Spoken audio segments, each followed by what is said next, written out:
Students, welcome back to my YouTube channel Molecule Mentor. So in this video we will relate the E-note cell and Kc, or you can say the equilibrium constant, or we can also say that equilibrium, how to calculate equilibrium constant from Nernst equation. By using Nernst equation, how can we calculate the equilibrium constant? Okay, so let us consider a Daniell cell, and we know that the cell reaction of the Daniell cell is zinc solid, in the metallic form it is taken, and then copper 2+ ion that is converted into copper and zinc 2+ ions. Mean to say zinc is getting oxidized and copper is getting reduced. Okay, so if we consider this cell, and with the passage of the time, as zinc is behaving as a oxidation half cell, oxidation will take place, and with time the zinc concentration or concentration of zinc 2+ ions that increases,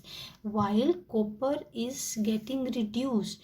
Say so the concentration of copper 2+ ions that decreases. Okay, and the voltage of the cell on voltmeter that decreases, क्योंकि जैसे जैसे concentration इसकी increase होती जाएगी और reduction half cell में copper 2+ ions की concentration decrease होती जाएगी, सेम वे द जो वोल्टेज वोल्ट मीटर पे जो वोल्टेज आएगी सेल की वो भी डिक्रीज होनी शुरू हो जाएगी कुछ टाइम बाद. ठीक, so after some time there is no change in concentration, uh time will come when there is no change in the concentration of copper 2+ ions and zinc 2+ ions. ठीक है, and voltmeter gives the 0 reading. So this indicates that equilibrium is attained.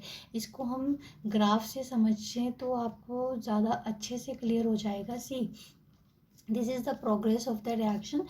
So slowly as the cell works, the oxidation half cell, or at this side we have taken the reduction potential. ठीक है, so oxidation half cell जो है उसका reduction potential जो है वो धीरे धीरे increase होगा, और रिडक्शन हाफ सेल का रिडक्शन पोटेंशियल जो है वो धीरे धीरे डिक्रीज होगा.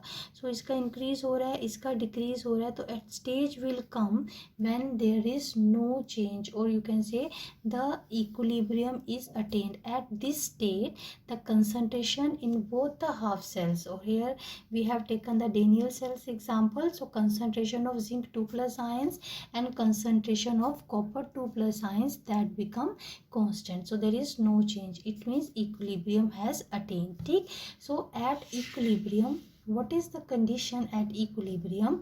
At equilibrium E cell, जो हमारे पास वोल्ट मीटर में जो E cell की वैल्यू आएगी that will be 0, and this reaction constant that will become equal to the equilibrium constant, that is Kc.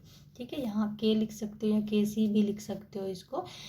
सो अब नर्न्स्ट इक्वेशन हम इस सेल के लिए अगर लिखें तो नर्न्स्ट इक्वेशन है हमारे पास E cell is equal to E nought cell minus 0.059 upon n log of ratio of products, ratio of concentration of product of concentration of all the products upon the product of concentration of all the reactants. So इस पूरी चीज़ को हम क्या बोलते हैं? Reaction quotient, जिसको हम Q से डिनोट करते हैं. ठीक, and when equilibrium is attained, this Q becomes equal to K. So same way इस पूरे को अगर हम Q लिखें तो इसको एक इक्वेशन आप और लिख सकते हो जिसमें आप log Q लिख सकते हो, तो Q की जगह पर अब हम इसमें Kc लिखेंगे. ठीक है, सो अब ई सेल, एक ये भी कंडीशन है, ये दो कंडीशंस हैं हमारे पास एट इक्विलिब्रियम पे, ये दो कंडीशंस फुलफिल होंगी, और you can say at equilibrium E cell is equal to 0 और Q is equal to K. So इन्हीं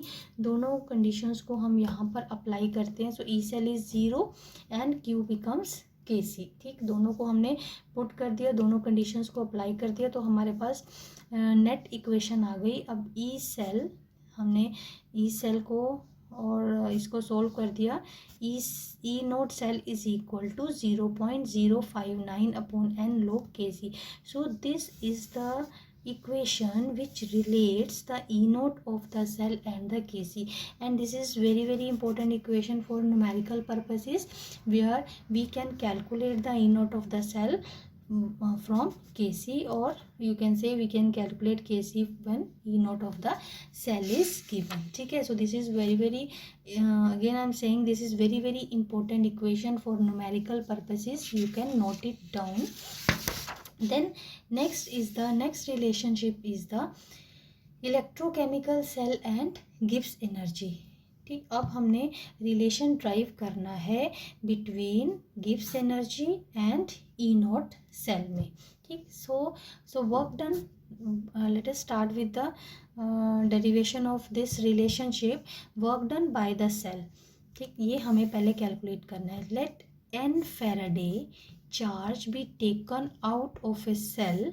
ठीक है, ऑफ EMF E. ठीक, अब कहते हैं कि हमने ये कंसीडर करके चलना है कि work done by the cell ने कितना वर्क किया. ठीक, अब लेट एन फैराडे, अब हमने कितना चार्ज जो है वो सेल से हम विथड्रॉ करेंगे, कितना चार्ज जो है वो सेल से लिया जाएगा, ये कह सकते हैं हम सिंपल लैंग्वेज में. ठीक, हमने NF चार्ज जो है वो सेल से लिया. ठीक, और पोटेंशियल कितना था और EMF कितनी थी of a cell, out of a cell of EMF. इस EMF का सेल था, उससे हमने N चार्ज लिया. So let N Faraday charge be taken out of a cell of EMF E.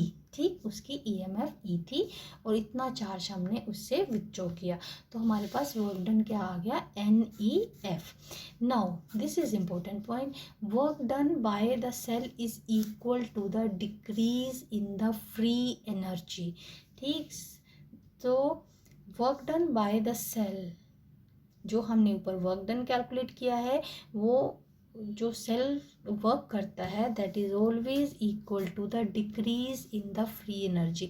So decrease in the free energy we have delta G. So minus decrease in the free energy, so minus delta G is equal to NF E cell.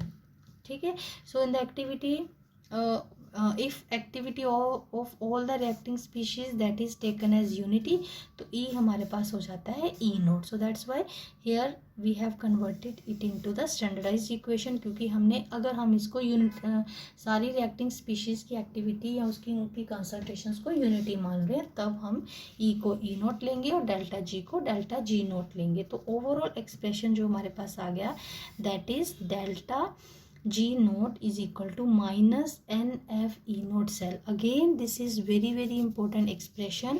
It relates the Gibbs energy with E naught of the cell, or you can say this is the relationship between Gibbs free energy and E naught of the cell. ठीक, so to calculate maximum work from a galvanic cell, the charge has to be passed reversibly. So that's why here we have written R.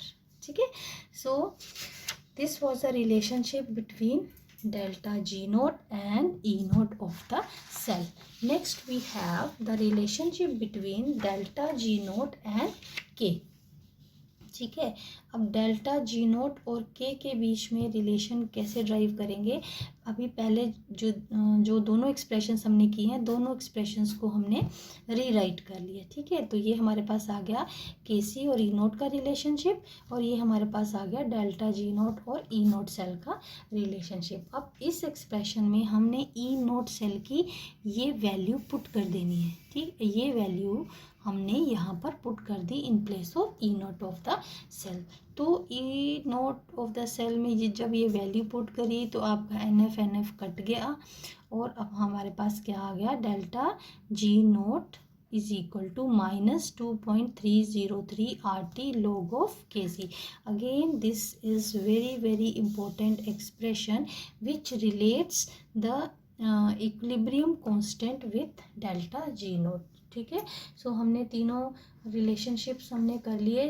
तीनों relationship हैं, देखो पहले हमने किया E nought cell का relationship with KC, how it is related to the equilibrium constant. Then we did the delta G naught or free energy, how it is related to the E naught of the cell.